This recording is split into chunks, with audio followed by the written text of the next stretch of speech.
तकरीबन पिछले 8 साल से मैं एज अ डिजिटल मार्केटर काम कर रहा हूँ और अपने इस पूरे करियर में मैंने जो भी डिजिटल मार्केटिंग के अंदर चेंजेस देखे हैं, जो चीज़ें नई सीखी हैं, जो माइंडसेट सीखा है, कैसे आप एज अ डिजिटल मार्केटिंग अपना करियर लेके चल सकते हैं, हर एक चीज़ एक छोटी सी वीडियो के अंदर पैक करके आपके लिए फुल इन्फॉर्मेशन के साथ लेके आया हूँ। अगर आप इस वीडियो के अंत तक वॉच करते हो तो ट्रस्ट मी, आपको ये रियलाइजेशन हो जाएगी कि अगर आप इस करियर में आना चाह रहे हो तो ये आपके लिए है भी कि नहीं। इन केस अगर आपको ऐसा लगता है एक डिजिटल मार्केटर वो होता है जो डिजिटल प्लेटफॉर्म्स के ऊपर आपको मैक्सिमम आई बॉल्स डिलीवर करने तक लिमिटेड होता है, यू आर रॉन्ग। ये मल्टीपल चीज़ों का कम्बिनेशन होता है। तो एक अच्छा डिजिटल मार्केटर जो होता है उसका कुछ पार्ट एज अ साइकोलॉजिस्ट होता है जिसमें वो लोगों को समझता है, एज अ सेल्स पर्सन होता है जिसमें वो लोगों को कन्विंस करने की एबिलिटी रखता है, और एज अ एनालिस्ट होता है जिसमें वो डाटा को सही से यूज़ करना जानता है। अगर आप सिर्फ इसी चीज़ में स्टक रहते हो, ऐड चला दिया, ऐड रोक दिया, या कंटेंट पोस्ट कर दिया, कंटेंट रोक दिया, और जो सबसे इंपॉर्टेंट चीज़ है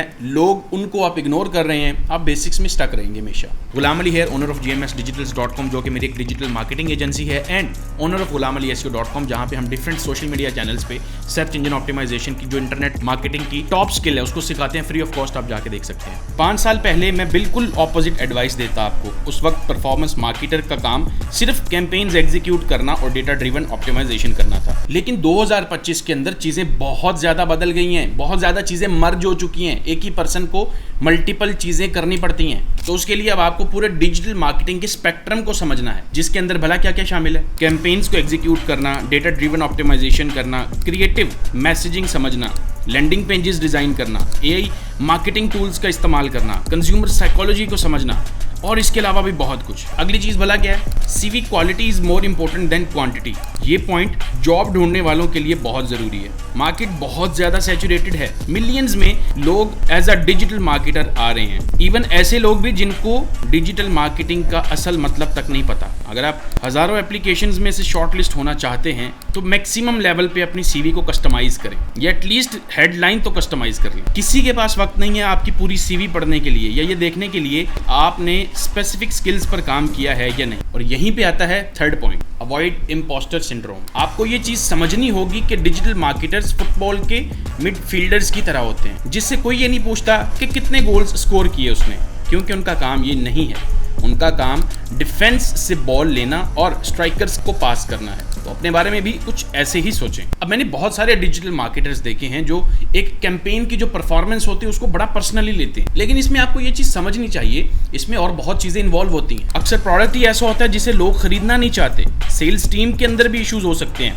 ऑफर की क्वालिटी भी बुरी हो सकती है, या यूज़र जर्नी में कमज़ोर लिंक्स भी हो सकते हैं। तो कभी कभी आप डेटा से वो वीक लिंक्स फाइंड कर पाते हैं, कभी नहीं।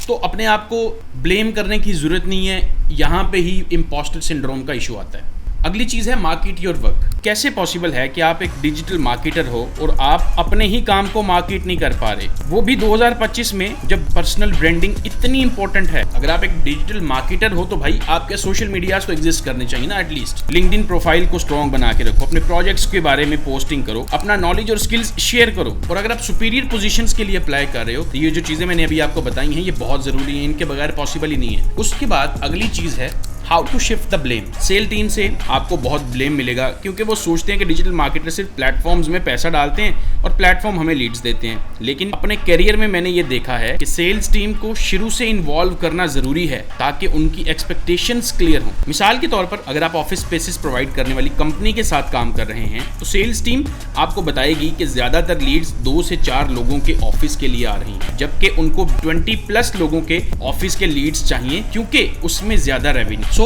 उनके साथ बैठे और कहें लेट्स रिजॉल्व दिस प्रॉब्लम। आप मुझे बताओ, क्या सर्च टर्म्स यूज करते हैं लोग जब वो 2 लोगों के ऑफिस ढूंढते हैं, और क्या सर्च करते हैं जब 20 लोगों के ऑफिस ढूंढते हैं? तब उनको ये रियलाइजेशन होगी कि दोनों में से ज्यादातर यूजर्स एक ही टर्म सर्च करते हैं, ऑफिस फॉर रेंट इन लाहौर या कराची में ऑफिस स्पेस।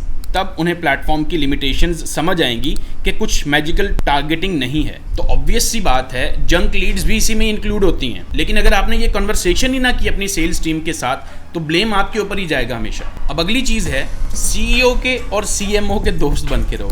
अगर आप एक्सपीरियंस्ड डिजिटल मार्केटर हैं, लाइक 5 से 7 साल 8 साल का तजर्बा है और head of digital marketing position या फ्रीलांसर प्रोजेक्ट्स टारगेट कर रहे हैं, तो 90% केसेस में ये स्मॉल एंड मीडियम बिजनेसेस में होंगे। इन रोल्स और प्रोजेक्ट्स के लिए आप सीधा CEO या CMO या एग्जीक्यूटिव टीम से बात करो। अगर आपका ये गोल है तो आप कहीं स्टक फील नहीं करेंगे, क्योंकि हर कैरियर डिसीजन लेना आसान हो। सिंपली चेक कर लें क्या ये डिसीजन आपको आपके गोल तक पहुंचाने में हेल्प कर रहा है। अगली चीज है, डिग्री की कोई औकात नहीं है, मे भी कहीं और पे होगी, लेकिन खास तौर पे डिजिटल मार्केटिंग के अंदर आपकी डिग्री की जीरो वर्थ। आपकी अगर वर्थ बनेगी आपके स्किल्स और आपके एक्सपीरियंस, इन दो चीजों से। तो फिर आप अपने आप को कैसे वैल्यूएबल बना सकते हैं? प्रोग्रामेटिक एड्स सीख के, डेटा विजुअलाइजेशन सीख के, AI मार्केटिंग टूल्स को यूज करके, एडवांस्ड एनालिटिक्स सीख के, पेड मार्केटिंग के अलावा और स्किल्स डेवलप करके। मैंने बहुत सारे लोगों को ये मिस्टेक करते हुए देखा है कि वो अपनी मास्टर्स की डिग्री करने तो चले जाते हैं, लेकिन वो उनको हेल्प नहीं करती। हाँ, तब करेगी जब आपकी एकेडमिक साइड पे आपने जाना है। नेक्स्ट है, नेवर स्टॉप लर्निंग। भाई मुझे तकरीबन 8 से 9 साल होने वाले इस फील्ड के अंदर, आज भी अगर मैं कहूँ कि मैं सब कुछ सीख गया हूँ, no, there is always something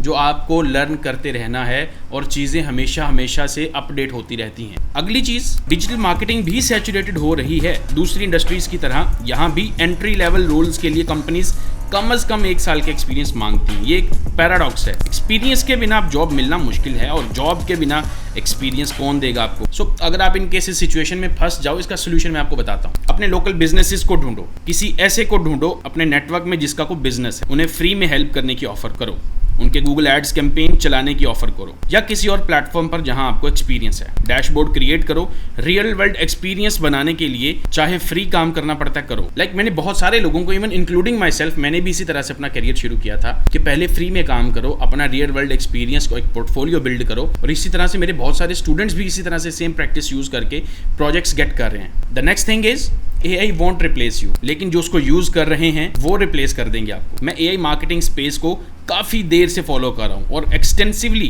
काम भी कर रहा हूँ। अगर आप डिजिटल मार्केटर हैं और अभी भी अपना 30% काम AI मार्केटिंग टूल्स से नहीं कर रहे, तो भाई साहब आप बहुत पीछे रह चुके हैं। और मैं अफसोस के साथ कहना चाहता हूँ, ये मे भी आज नहीं, लेकिन आपको बहुत जल्दी ये चीज़ रियलाइज़ होगी, बट उस टाइम लेट हो जाएगी। अगली चीज़ है बिजनेस डेवलप एक्यूमेन। अगर आप एक सॉलिड डिजिटल मार्केटर बनना चाहते हैं तो बिजनेस एक्यूमेन डेवलप करना बहुत ज़रूरी है। आपको समझना होगा डिफरेंट बिजनेस मॉडल्स कैसे काम करते हैं, कंसल्टिंग, प्रोडक्ट और सर्विस बेस्ड बिजनेसेस में क्या डिफरेंस है, रेवेन्यू कैसे जनरेट होता है, स्ट्रेटेजिक गोल्स क्या होते हैं। और ये लिटरली आपको बहुत तरीकों से हेल्प करेगा। कुछ ही देर में आप हर एक बिजनेस को समझने लग जाएंगे और जब भी आपकी किसी नए क्लाइंट या प्रोजेक्ट के लिए मीटिंग होगी, you will have an idea कि बिजनेस की वर्किंग क्या है, या आप उनके बिजनेस को बहुत जल्दी ग्रैस्प कर लोगे। अगली चीज़ है, if you can't explain your strategy in 3 sentences, वो स्ट्रैटेजी ही नहीं है। बहुत से स्ट्रैटेजिस्ट्स ये मिस्टेक करते हैं, वो सोचते हैं कि कॉम्प्लेक्सिटी से लोग उन्हें इंटेलिजेंट समझेंगे, लेकिन ऐसा नहीं होता। And finally, if your creative sucks, your media budget is